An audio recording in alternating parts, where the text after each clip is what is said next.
Welcome to the Twin Cities Business Show. Today we're talking to Stephen Reginald, who built GearJunkie into a $40 million media company right here in Minneapolis. We talked to him about the outdoors, the state of digital media, and what you do when you find a kidney in Patagonia.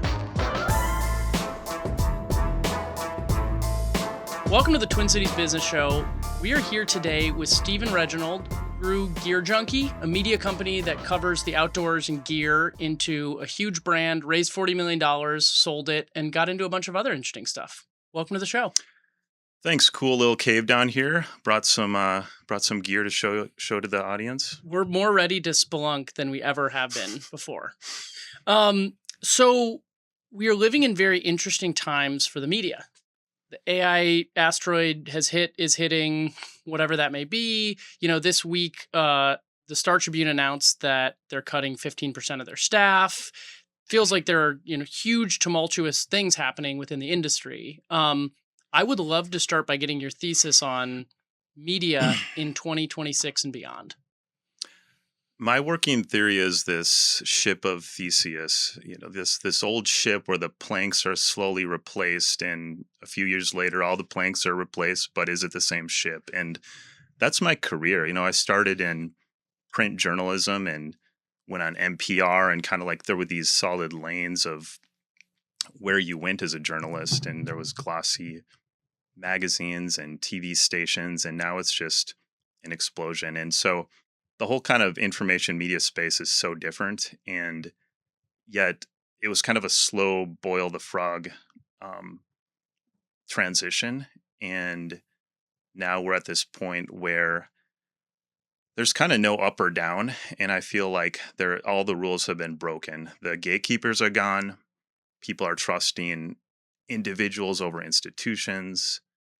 The rules are just completely mixed up. Yet in some regards, like the information out there is more interesting than ever. You can find a podcast or a Substack on anything in the world that caters to your exact interests. So the niching down and kind of the subject matter experts that have risen out of this, it's kind of amazing if you know where to look, but it creates just a chaotic environment.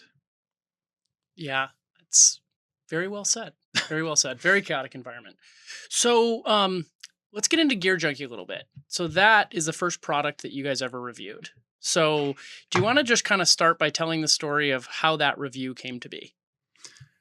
GearJunkie is my personal brand. I started this when I was in my 20s, and it was just kind of a effort to manifest the lifestyle I wanted, which was to get the latest products and travel the world and hang out with my heroes and climb mountains, and went to Mount Everest and the tip of South America and just really live the dream.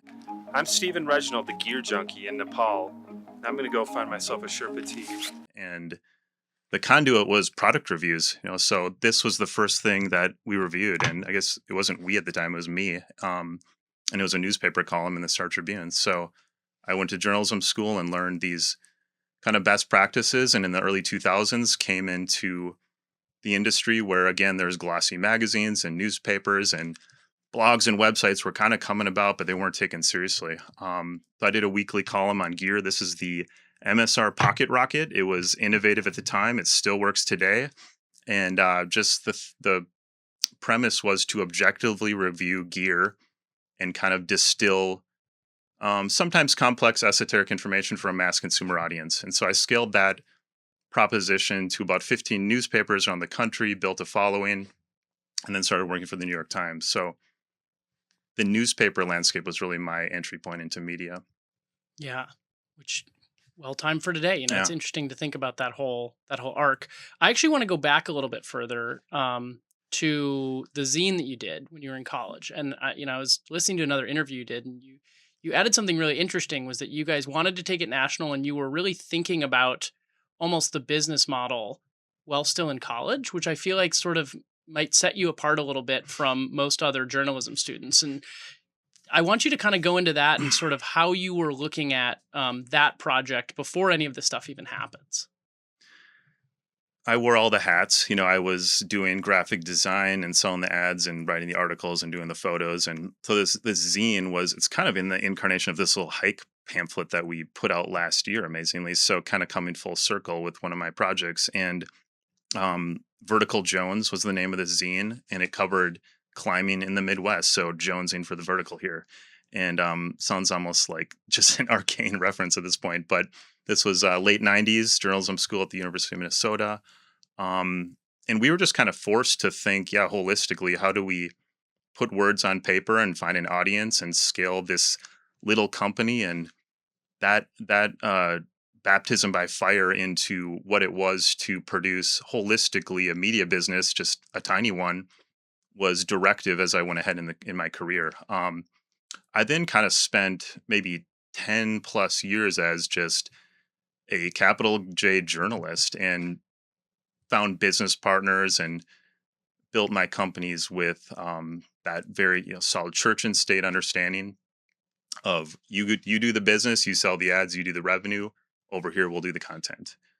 Um, Later in my work with GearJunkie, I started to again kind of lean back into the revenue side, and then I really embraced that, and then kind of caught some fire with the entrepreneurial bug, like halfway through this GearJunkie episode. So that was formative, and it did inform kind of that phase of my career. Yeah. One of the fascinating things about Gear Junkie as a business, I think, is that you seem to, as well as anybody, have just totally nailed affiliate marketing. Can you talk a little bit about that part of the business and how that fit into the overall business model? It was happy accident. Is that how you say? Like we had hundreds or probably over 1,000 product reviews on the website in the 2010 to 12 era when affiliate commerce came to be. And I happened to meet Brian Lamb, who started Wirecutter, started working with him and his crew, and saw that, and they really embraced the both the ethos of objective product reviews, serving the audience like a consumer reports kind of model, but also monetizing it via affiliate links. So if you click on a, you know, best camp stoves of 2015, we get the stoves in house, we review them, we objectively build a list, and then we offer the reader the option to click to rei.com and buy the stove for their use, and we get a small cut of that. So that arrangement really perpetuated a huge business unit within GearJunkie. And it was Wild West. I mean, we were closing custom deals with brands, and then the affiliate ecosystem matured in their third-party software and industry conferences and things like Wirecutter and Outdoor Gear Lab and DC Rainmaker, and some of our cohorts were our template and North Star in that phase. And at one point, that revenue area eclipsed our advertising and other revenues. So it's kind of arced and it's coming back down, but it was a significant part of the business. Yeah. So, how did you handle? I think one of the constants of digital media is that where the money is coming from is sort of constantly changing, and you have to stay one step ahead. So, how Yeah. did you really look at doing that? You talk about having this wave of affiliate marketing where it surpasses advertising and goes back down. Like, how did you track that and stay one step ahead throughout that whole journey? We did not stay one step ahead. It's like you just got to stay so nimble when you have we bootstrapped a media company. And that means every year you start at zero and you have a staff and leases and travel budgets. And you're like, how are we going to do this? So, um, as we built our playbook, we learned how to plan ahead better and just basic business 101. But for years, it was just a lifestyle business. It was our life. Me and this small group of people were in it for the kind of the guild of what it is to be a journalist and create content and serve an audience and build a community, plus, getting the latest gear and testing it and traveling the world. So it was very much just a passion project that I somehow grew around me and made a living off of. And then we brought in people that said, you guys really have something if we can just put a little more of a business plan on top of this. So, that was how we did this, for 10 plus years. And it was pretty much a build the airplane as it flies. Yeah. So you guys eventually raised $40 million. I think for anybody who's created a media business, the decision to figure out, do you raise money? How much money do you raise? How much of your company do you give away? Is a really complicated one to time right. So how did you guys look at, what was the right moment to raise money, and how did you take that to investors and look at that opportunity? So the raising the 40 million was kind of my second bite, I guess, is how you say. So I sold my company, took a little time off, and then the company that bought us pulled me back in on the executive staff to raise this money with a much bigger kind of vision. This is So in what year? 2021. Okay.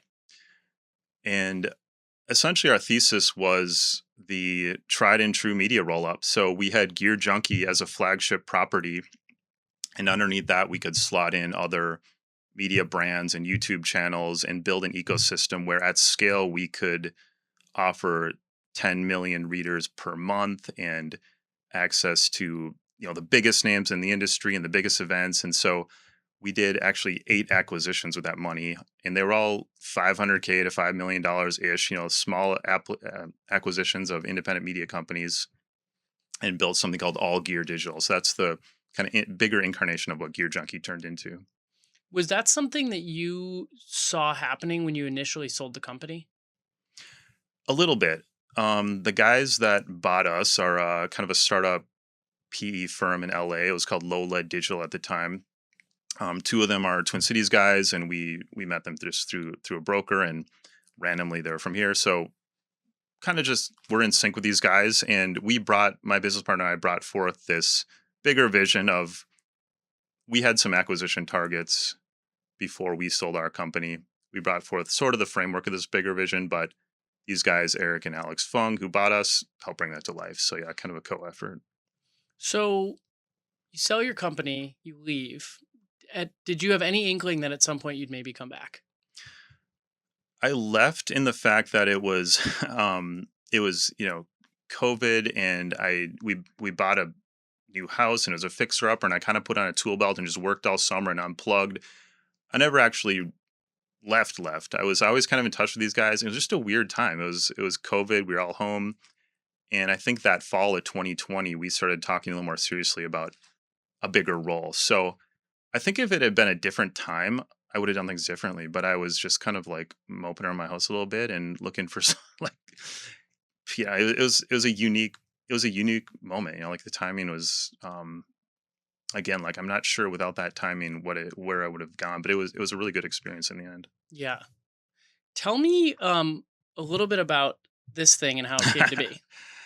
Yeah, this is the GearJunkie hammer. So it's like a Viking hammer. So we actually have a video of this being made. It was hewn out of raw iron in Milwaukee by a blacksmith, and then our logo was stamped onto it. This was kind of the business angle. Is Yeti Coolers is obviously a cooler company that really built its brand on like beautiful content and sponsored videos, and they contracted us to do a series of videos. In one of the videos, we were highlighting craftspeople, and we went to Milwaukee and got to know this young blacksmith. I think he was like 24 years old. He described himself as like a 70-year-old man in the body of a 24. He's this cranky old guy with his whole craft of blacksmithing. And so we filmed him, and he made this hammer, and he made one for Yeti. And so we just, I don't know, kind of highlighted this craft. It was a little bit of an unusual project, but just a beautiful, like, I think it's like a hickory shaft and a, forged iron, just pounded steel head. And I've always wanted to like employ this on something, but it's just too nice. Yeah. So it's like a paperweight, but it's very beautiful. Heavy. Maybe to finish the Union Pacific Railroad one day. Exactly, the golden spike. That's really fun. So how did you find these commercial opportunities? I mean, were these things that you guys came up with great ideas? Did you find great clients? Like, how did that whole part of the business come to be?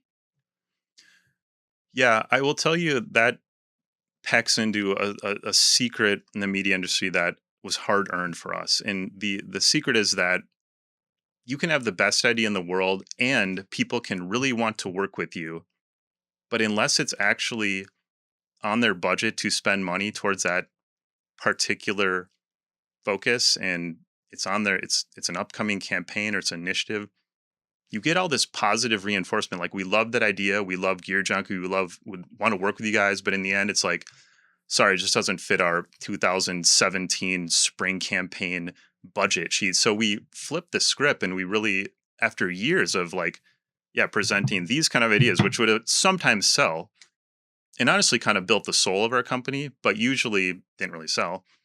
We started being much more inbound oriented and saying, like, hey, North Face, what is your 2019 spring campaign all about? Who's your media planner? Who's your media buyer? Can we get the RFP? Can we go to New York, meet with these people? And our business just took off. So like that was such an unlock for us. It sounds maybe business 101, but we were in the mode of publishing and producing content and putting out there in the world. And we kind of applied that to our business as well, the business side as well, not understanding that, again, no matter how good our idea or how much people liked what we did, if it didn't actually align with what they were obligated to spend, we just didn't get the deal. So the RFP landscape really changed our business. Like getting an RFP, it says we have 150K. We're looking to engage with trail runners in in the Northwest, and it's May 1st to July 31st. Give us a plan. And once we got that and gave them a plan, it was like probably 80% close rate. So it's like a Wow. huge unlock. So that kind of changed that whole side of the business. Yeah. Really, really fascinating. Um, you really built this brand and this company kind of around your personal passions and your personal interests. Do you think that that is a necessity to create a media company like this one? Well, man, that is kind of the $1 million question, because you look at a newspaper reporter that can go in and essentially like be agnostic and objective and kind of cover anything. That's a skill, and it does apply to certain categories. But I think when you get into these enthusiast lifestyle areas like ice climbing, if I'm not an ice climber and I'm trying to write about that, it's not going to happen. So in these like deep passion areas, you need that subject matter expertise, and I think you kind of need the fire inside you to just have that connection with the audience. Because the other kind of asterisks to this whole like enthusiast lifestyle category is that, especially now, there's so many people that do this for free on YouTube or their Instagram, whatever podcasts. Like it's a side gig for so many people. You're competing with all this UGC and mountain guides and Olympians and brand content, and so to then have a media company and rise above all of that and charge for it, it's like it's got to be world class. So yeah, I think the short answer is, if you're in one of these niches, you gotta own it. You gotta be a subject matter expertise. And with GearJunkie, people called me GearJunkie for years. It was my personal brand. And that was like a key man issue in selling the company. So I embodied it, and I truly lived it and breathed it, and that I think that showed in the work we did. Do you think that there was this whole wave of digital media companies in the 2010s that felt like they really leaned into generalism and huge scale, things like the Yeah. BuzzFeeds of the world. And there were a bunch of examples of that. Now it feels like things have shifted back more towards being, there's a lot of value in niche and even like hyper niche stuff. hmm Do you think that that is a trend? A, do you agree with that? B, do you think that is a trend that's going to continue in the years to come? Yeah, the at scale era where literally companies were talking about hundreds of millions of video views and monetizing via ad tech off of programmatic and getting really small CPMs, but it computed because they had so many views. And there was a lot of smokescreen going on in that era, and it was a different era, and there weren't so many channels. There wasn't Substack. The podcast revolution was nascent. Social media was still social media. It wasn't algorithmic media, which is what it has turned into. So in that era, I think the BuzzFeeds and the Upworthies had their place. The platforms also were very friendly. You could surface via SEO on Google. You could get huge engagement on Facebook or Instagram, and all those levers have turned off. So those are all now either diminished or very pay to play. So it was an era, and that era's done. And it's kind of done from more like a user preference consumer standpoint and a revenue standpoint. I think it's sort of a double nail in that coffin. Do you think that you can build a really, really good media brand on or with these platforms now? Or do you think it's something that you have to really focus on building off of the social media platforms? I mean, I think you need to use all the levers unless you're an outstanding voice that just can command 100,000 true fans, and anything you do, people follow you. But I mean, this newspaper sitting here with HLRBO, one of my startups right now, we literally are, we're cloud maxing on one side of the equation, and we're doing print newspaper on the other. Like, it's every single lever we can pull. So the newspaper we're sending out to landowners that might interface with this platform that are, older demographic, North Dakota, northern Wisconsin. We want to get there. It's a hunting lease land platform. We want to interface with these guys that own 200 acres and are leasing their land. Their medium is news, things that come to their mailbox. And on the other end of the spectrum, I'm looking at, AEO statistics, like how many people are coming to this platform via ChatGPT and Perplexity and Claude. So my current philosophy is to like pull all the levers, see what works, and then kind of 80-20 from there. Yeah. It's almost impossible to know what to do beyond that. And I want to just, while you're on the topic, I want to pull up another one of these. Tell us a little bit about this, because this is another one of your current projects, and it is sort of in the realm of really amazing printed product, along with what else is going on. Field Mag started actually 10 years ago, but this is the first edition of the actual Field Mag. So it's fieldmag.com. I've been friends with Graham, the founder. I'm just an advisor for the company, so can't take a ton of responsibility for these particular products. But this is kind of our new effort to engage with like you said, a small but very quality piece of the audience. And this is a beautiful little publication, but we're only printing a few thousand copies, building a subscriber base, sending it to all the key influencers and CMOs in our industry, building our brand through this product. So it's a lever amongst most of the revenue on Field Mag is on the .com or on the platforms. So this is yet another kind of piece of the puzzle. So you're focusing more, it seems like, and correct me if I'm wrong, you're focusing more on print in 2026 than you did through most of your time running GearJunkie. We never did print. Yeah. Why? Yeah, I did that zine as, in college, and then went into the newspaper landscape and worked for the New York Times and was very into print. This is like the early 2000s. Yeah. Until about 2010. And then maybe for that 2010 to 20, no print at all. I don't think I did a single thing. So, dipping back into a little bit, but it's 5% of what we do. Like, it's kind of cherry on top, or like a special project. It's not where it's not where the revenue is, but it is where some of the energy is, right? Like that Field Mag, you put that on the table and you get into a meeting and people are like, nice. Like, it makes you more legit, and it's more of a, beyond looking at a phone, it's like something tangible. So that's sort of a theory that I have, is that as AI just runs wild across the landscape, that actually print becomes an interesting moat or differentiator. Is that kind of how you're thinking about it a little bit, or is it just sort of frosting on top of the cake? I think it's exactly what we're thinking about. It's a moat to an extent. There will be outliers where Mountain Gazette, for example, will sell tens of thousands of subscriptions and have a nice little business, but we're never returning to the Outside Magazine at 1.1 million circ or whatever it was 10, 15 years ago. We're not going back. So I don't think that's not in the foreseeable future. People are so, I don't even want to say addicted, but they're so aligned with content on their phone and on their screen. Like, most people, there's negatives, but 90% of what I get out of my screens and my phone is positive. It's giving me information. It's connecting me with people. So I think it's tough to say that there will be some print revolution, but it is, it's like film cameras and record players and print and in-person events and all this more quality connection. There is an uptick, but I don't think it's coming back like it was. It's not coming back like it was. Right. So if you were to build a carbon copy of GearJunkie, but starting in the year 2026, how would you build it? What would be different?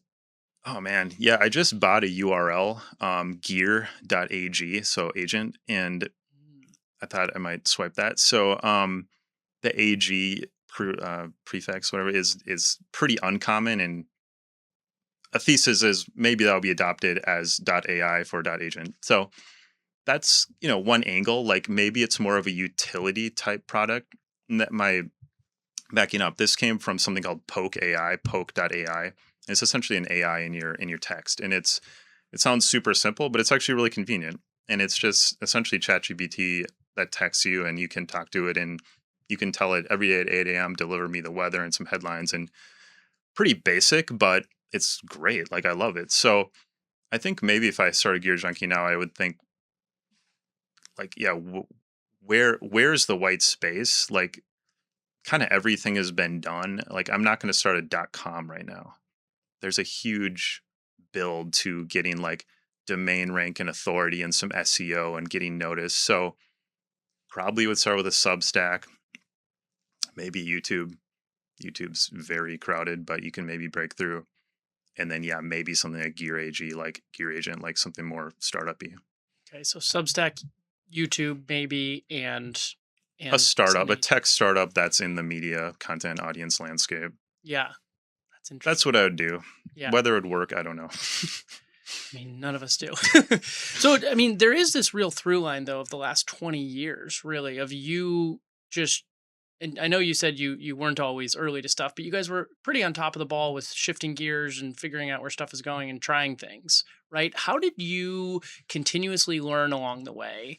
And I think one of the other things that's very interesting is how do you not get sucked into we're doing this thing and it's working and we should only do this? Like, how do you keep sort of learning and innovating as you're building something like this?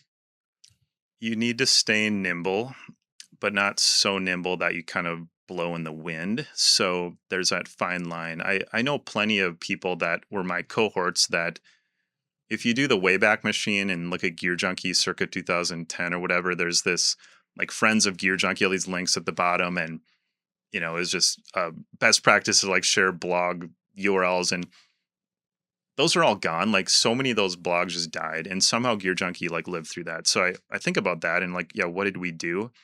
I think we did just like smartly stay nimble and lean into things and then try to 80/20 anything that was working on a macro. So not being too precious when you're so passionate about a space and you're kind of the face of some community, you can really hold that tight and not change. And you wake up 5 years later and kind of the whole industry has moved on. And by the industry, I mean like where are readers or users like interfacing with your content, and where are brands, advertisers, platforms spending to support that? Like those are kind of the two sides. So you need to pay attention. Yeah, what are reader habits?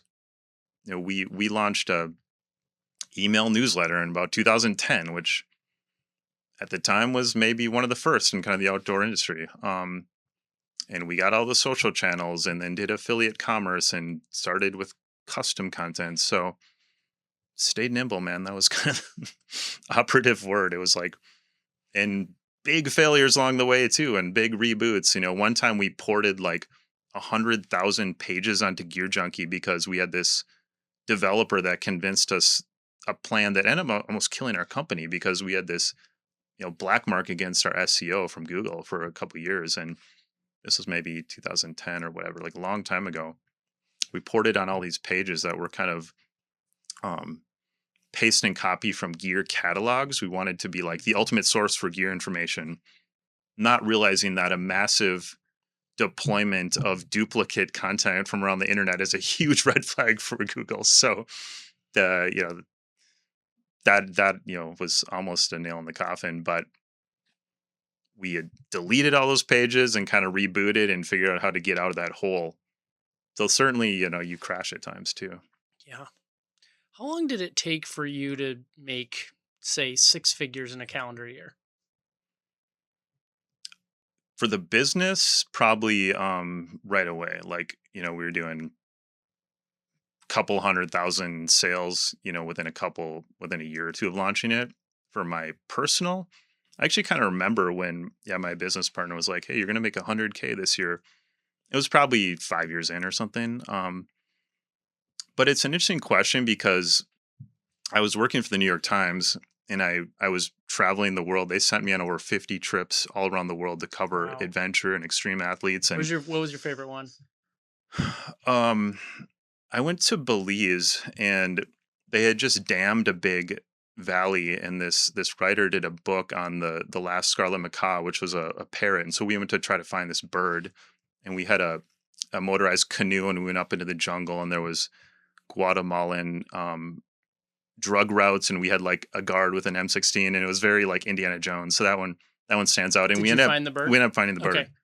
There was like 8 of them in the country that this guy thought or something, and we saw a couple. It was amazing. So, and I was kind of like sick from food poisoning, so it was very dramatic. And I'm gonna at some point write a I don't know, a book, but something about like the misadventures, because for the Times they wanted kind of the like newspaper friendly version of that story, but Mhm. a lot went down other than that. So, anyways, yeah. But side note, so I was kind of living this, not kind of living this dream, man. Like I think I did like 58 stories over 2 years, and every one of those was a trip somewhere to meet an Olympian or an athlete or climb a mountain, and I had to decide, do I continue to lean into this or lean into building my own company?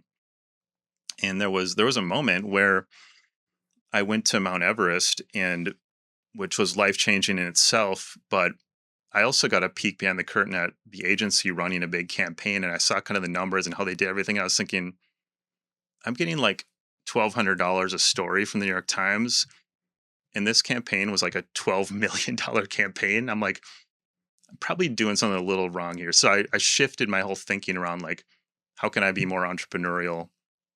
And the Times is amazing. And at the same time, my wife was like, you need to be home more. We had a new baby. So it was also a life stage thing. Yeah. But yeah, it made a shift. What do you say to other people who are working in media right now and are trying to figure out what is the right moment to go out on your own? The playing field is leveled. You can literally, it used to be you would pitch an editor in a glass tower in New York. Now you literally make a Substack account or YouTube channel and you go. So in that regard, right away, you know, in the regard of quit your job, I mean, I think you can feel that out. And I mean, a good rule is 1,000 true fans. You have 1,000 people that will follow you and pay for what you're doing. And at that point, if you get 100 of those, that's a 6-figure salary. So, sorry, if you get $100 from each of those, it can be 100,000. So, it's like you can actually make a business without massive scale. You just have to have 1,000 true fans and then build from there. Yeah. You brought up your family. How many kids do you have? 5 kids. So you're raising them while building this whole business. What was that like? How did you find the right balance with all that stuff? With what I would imagine is a pretty demanding job, and that's a lot of kids at the same time. Yeah. I didn't sleep for about 9 years, so that was one thing. Yeah, I would work really hard, come home, be with the family, work till midnight or 1 a.m., do it all again for years. So it was just that grind for one thing, and prioritizing. Like I would travel and climb and build my company, but I didn't let it overtake everything about my life. But I also am of the philosophy that you want to continue to pursue your passions and be motivating to your kids and bring them into your adventures. And so you try to balance that. That's maybe as much as I can say. But So what would a my wife typical is day look like? extremely supportive. She took about 8 years off of her career, stayed home with the kids, helped me build, I had that more free time to build GearJunkie. So it was, yeah, all that, man. It was a lot. So a typical day, you wake up. Do you work before the kids are up? Yeah. I usually get up and, I mean, now or then, Let's talk about when you're like right in the midst of the grind. Yeah, I would usually. I think our kids went to school really early. So I would bring them to school or get them on the bus and then bike into Uptown to our office and just grind for whatever 8 a.m. to 5 or 6 p.m. Go home, bring them to Little League, have dinner, put them in bed, work again for another few hours. I mean, that's maybe a typical day. And then about twice a month, I would head out of town, whether that was a story or a gear test or a press trip or a trade show. So a lot of time on the road, and a lot of time on the road with the kids too. We've road tripped all around America. We've been to the Alps. We bring our kids along too. So try to engage them when we can. So you're working maybe 12-hour days, something like that. I think so. Yeah. Do you think you can do something like this without without working 12-hour days? Yeah, and to me, the 12 hours were like full on. I loved it. Like it's my. I think the flywheel was like this topic area I loved, outdoor adventure gear, this sort of craft and guild, which is journalism, which I lean into and respect and want to cultivate, and then this entrepreneurial engine. So that kind of triple Venn diagram, like that middle spot, it was pretty intoxicating. Like I would. So yeah, I didn't think about it as work. If this was a grind and I was doing something I didn't want to do, no, I could not do 12 hours a day. Yeah. Yeah. Let's say you were given a magic wand and your task is fix journalism, fix the economics, and put the industry on a more sustainable path. What are sort of 2 or 3 things that you'd change? Wow. I mean, what kind of Easy question, right? what kind of bankrupted in journalism, as is very well documented and talked about, is just kind of the disruption of the revenue side of the equation. So Craigslist famously originally bankrupt the classified sections of newspapers, which were a huge kind of reoccurring revenue line that disappeared. And then the big tech platforms disintegrated the ad buys. So now you can, as a brand, just buy incrementally on Meta or Google, and there's a dashboard and you connect with the exact audiences. So that revenue side of the equation was just really destroyed and disrupted from the tech landscape. And then also on the user side, all these platforms came to light and video became kind of the dominant medium. So how to fix that? I mean, change how people think about things or appreciate kind of primary source beat reporting, which I think some people still do, and there's still, but yeah, I think something like the Star Tribune and all of these newspapers, they lost their moat of, like, say, like restaurant reviews or even sports coverage or outdoors. Like, they used to kind of own those topic matters, and now there's a million ways to learn about a new restaurant in New York, or what trail running race is happening this weekend. Like, so it's tough. Like, I guess I'm thinking in a newspaper standpoint, those are some thoughts. Yeah. I don't. Yeah, this magic wand would be amazing, but I'm not sure what to do exactly. Yeah. Yeah. No, that's great. I mean, nobody has the answer, right? So it's just interesting to figure out just some little things that could happen here and there, as we all try to figure out our way forward. Tell us about Outdoor Retailer, the conference that's coming to Minneapolis. Outdoor Retailer is about 5,000 people coming to Minneapolis that are in the outdoor industry. It's this August, and it's a trade show that I really built my company on the back of. So we went for many years. We'd bring 5 to 10 reporters, editors, salespeople there, and just do 200 meetings in 3 days and really build relationships and connections and do deals. And we did best in show awards and events. And so I have a huge affinity to the show.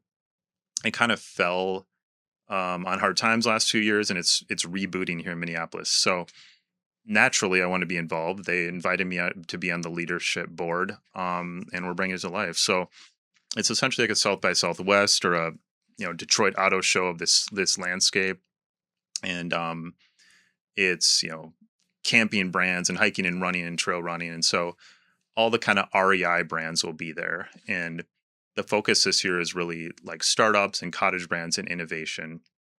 And so excited to bring it to life here in Minneapolis. Yeah. What would you tell somebody who's coming in for the conference that they should go do as like an outdoor adventure? We're doing 2 mornings of urban adventures at Theo Worth Park. So mountain biking and hiking and an adventure race at Theo Worth. And that would be, if you're coming into town for this show, be there at 7 a.m. to 10 a.m. So bright and early before the show starts, and get a taste for the amazing urban outdoors that we have here. It's really it's a little forest for the trees when you live in Minneapolis, but you travel to most cities, even the Denvers and Seattle's a little better, maybe the Denvers and some of these cities that you think of as outdoorsy, and you got to drive. But in Minneapolis, you can be on a lake or a creek or a trail. And then Theo Worth is just a few hundred acres of urban forest. So we're leaning into that and building some programs around it. That's great. Um, so you're involved in all these new ventures, and I want to think a little bit about, you spend a lot of years building GearJunkie, you get involved with sort of this larger effort, and then, you've really kind of gotten into all these other interesting projects. How have you looked at that in the context of your founder journey and sort of where you want your career to go from here? I was so heads down with GearJunkie, bootstrapping this company for 10 years, and I forced myself to look at the both the local startup ecosystem and the venture landscape and some of these areas where there's a ton of energy and innovation that I wasn't involved with. So that was the impetus. I literally just called Reed Robinson at Groove Capital and talked to the guy and wanted to get some information on angel investing and venture capital and just really educating myself 5 or 6 years ago. Got involved in that group, and it was kind of an evolution to then start working with all kinds of different startups locally, angel investing, advising. And then this year I'm kind of doubling down. I'm working with HLRBO, which is a venture backed company, 57 hours, and then Field Mag. So yeah, just kind of fell into it. But I like the bigger stake that you have. If I have an equity position or some advisory shares, I'm more motivated to want to work and see these guys succeed because it's beneficial on both sides. So that's maybe a big part of my, back of my head. It's bigger than just a gig where you go in and work with someone and consult and then see you later. So that's a big part of my thesis, I guess. What do you think founders like yourself can bring to the investor community? What do you uniquely bring that somebody who hasn't started and built a company can? It seems like most of the LPs in my circle and people that are interfacing with venture capital have founded something or been involved in a startup. So it almost feels inherent to that. I mean, it's maybe 75% of the folks, it seems like. And obviously you just bring real world experience, it's one thing to look at a pitch deck and a spreadsheet. It's another thing to grind for 10 years on a bootstrap media startup. So it's just that inherent understanding of what it takes. And then I think almost as equally important as your Rolodex, it's who do you know and who can you connect? So with some of my current projects, that's a huge part of it. It's can I connect HLRBO to Meat Eater and Onyx and Yeti Cooler and some of these macro brands and backcountry hunters and anglers, and how can I use my network to kind of win-win connect two entities? Yeah, that's a very interesting angle. You mentioned a little bit ago that one day you wanted to write a book, and it would include some of your more interesting parts of your adventures that didn't make the columns. Can you share any of those stories now? Wow, yeah. I mean, I always one thing is I talk about the weird things I've found while being out in the wilderness. I found an unexploded missile, for example, one time. Where? In northern Minnesota at a military base, and we had to have the military go explode it. So that was cool. I found a giant ceramic egg out in the middle of a forest one time. It looked like it dropped out of the sky, and I thought it was like a dragon egg or something, and my dog was kind of freaking out, and I have it in my backyard now. I don't still to this day know how it got there. Is it going to hatch one day? And that's what we're waiting for. And then the craziest adventure in my life was I did something called the Patagonian Expedition Race, which was about a 10-day event from Tierra del Fuego to the tip of South America. And you sleep in the bushes and you have food drops, and you turn into an animal. And with this sport, it's called adventure racing. You go for days and you're sleepless some nights, and you push through the nights, and you're competing to get to checkpoints and its finish line, and you start to hallucinate. And there's this term called sleep monsters. So you just see things, and because you're sleep deprived and exhausted and you're in this crazy environment. And I found something out on this race that was the weirdest thing I've ever found. And I don't know to this day if it was real or not because of this condition I was in, but it was a bag with a kidney in it, like a medical organ transplant bag out in the middle of Patagonia. And I called my teammates back to look at it, and they kind of ignored me and kept running. I just left it there and continued on with the journey. And to this day, I don't know if that was real or not. Whoa. So I don't know. That was weird. I mean, just some of That those, is weird. Yeah. just some of those kind of stories. But I mean, more like down to earth. Like, I'd go to Canada to go ice climbing, and what would make it into the story was kind of the PG version of what happened. But it's a chaotic, crazy landscape when you start to interface with, the Dean Potters and Alex Honolds of the world, and these extreme athletes who are on the edge, and you get sucked into that energy. And it's a weird and amazing, energy that I leaned into for years. So I think a lot of the book would be those other people that were really kind of formative to me. Yeah. Um, COVID changed everything in a lot of ways. One of the things that I know happened in 2020 was people got much more into sort of outdoor adventuring, and they got a bunch of gear and stuff.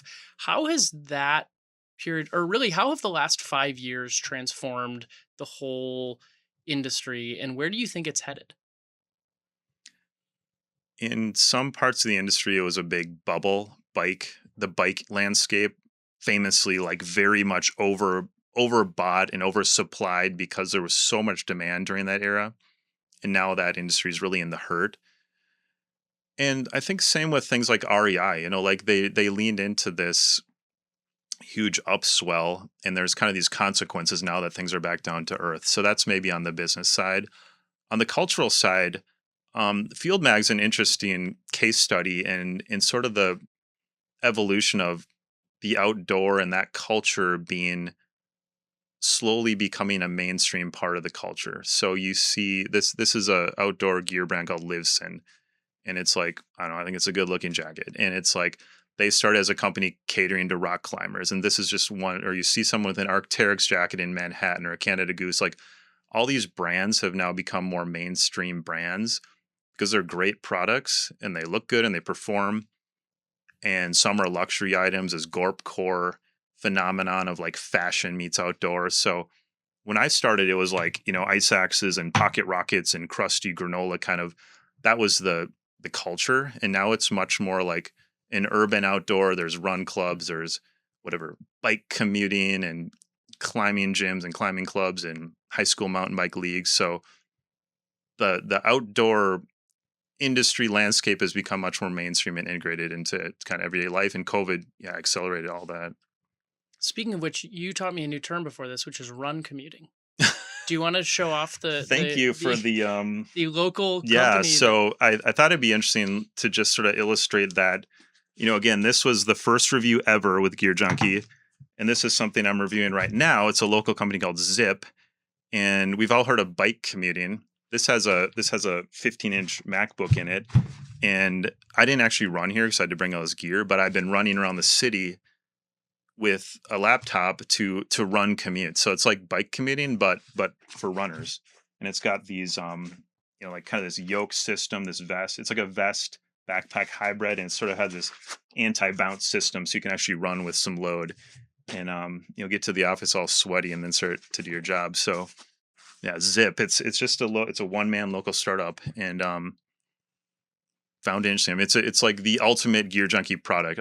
I love to kind of suss out those new trends and innovations, and then try to bring it to life in to a broader audience. That's great. It's fun watching you do that, by the way, because I saw a backpack and you had the vest components and the load components. You've clearly done this a couple times.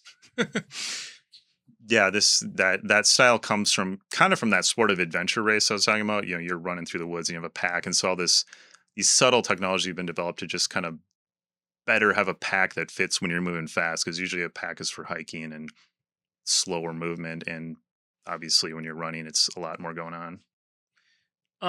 If you were going to give advice to somebody who was looking to just get into more interesting, fun, maybe slightly edgier outdoor adventures, where would you point them towards? I love the Minneapolis bouldering project, which is right across the river here. It's super accessible if you want to try rock climbing. You don't have to rope up. You literally just go in there and climb, and the floor is padded. So if you fall, it's just a soft landing. So it's such a easy like gateway drug into like rock climbing and mountaineering. And when I learned how to climb, it was reading books and tying knots in my basement and stringing up things on our tree in our backyard. Like, we were just scrappy. So the climbing gym ecosystem is really amazing just to get into that sport. And it's also kind of become like almost like a trendy, like CrossFit type thing where people are really in it for the fitness. And a lot of these people are like, do you climb outdoor? And it's almost like weird to climb outside now, which is funny to me because the reason I go to gym is to get outside. But so that's great. Run clubs are huge, like Mill City Running here in Northeast and a lot of other local performance running gym. I go to the gym in St. Louis Park. Amazing way to just get involved with a community of people that want to run the local trails. And then all these local scenes are so friendly. Like this map here is an orienteering map. I'm involved in the Minnesota Orienteering Club. It's like this, kind of geeky Nordic sport with map and compass and checkpoint in the woods. And it's a very family friendly organization. You can bring your kids there and they can do their course and you can go challenge yourself on a course. Lots of entry points. And then, maybe the most like basic is just find the trails in the city. Go to Duluth. There's really hundreds of miles of mountain biking and hiking trails just in Duluth, whether that's single track or the spear hiking trail. So the outdoors is really accessible, like way more than when I was growing up. Are there any pieces of that that you feel like are unique to Minnesota? The culture, are there pieces of the culture that are unique, or is it kind of the same everywhere? The mountain biking here is actually pretty world class, and I think we don't really pat ourselves on the back for that. It's even Theo Wirth, the single track is pretty great. Like, you go to a lot of cities or even ski towns or whatever, and you're like, I'm really actually appreciating Murphy or Lebanon Hills or Elm Creek or Theo Wirth or the trails up at Spear Mountain in Duluth or Cuyuna, obviously. So I would say mountain biking, anything paddling here, anything cross country skiing here. We excel at the flatland sports here. And there maybe an interesting recent development is freestyle skiing. Like a lot of the best half pipe and park skiers come out of the Midwest. And Highland Hills has become like kind of a mecca. It's like a glorified sledding hill, but they have this rope tow. My kids are on the freestyle team. They can lap like 75, 100 runs a night. So they get so much time on snow. And it's like almost a skate park at a ski area. It's just rails and jumps and half pipe. And they just hit it over and over again and repeat. That gets so good. Out west, you're sitting on a chairlift for 8 minutes and you get up and you do 15 runs a night or whatever. So that's a interesting outlier here. Like the freestyle ski culture and snowboarding culture has really become legit. So our flatness is a competitive advantage in a mountain sport. The rope tow in the flatness, yeah. In the rope tow, Buck Hill famously had I think it was the North America's fastest rope tow for many years, and I believe it was in the Lindsey Vonn era. So she would just lap that hill, and they've slowed it down now. But I remember as a kid, it was like rip your arms off if you didn't grab it right. So the rope tow weirdly just has, built these skiers that get so much time on snow.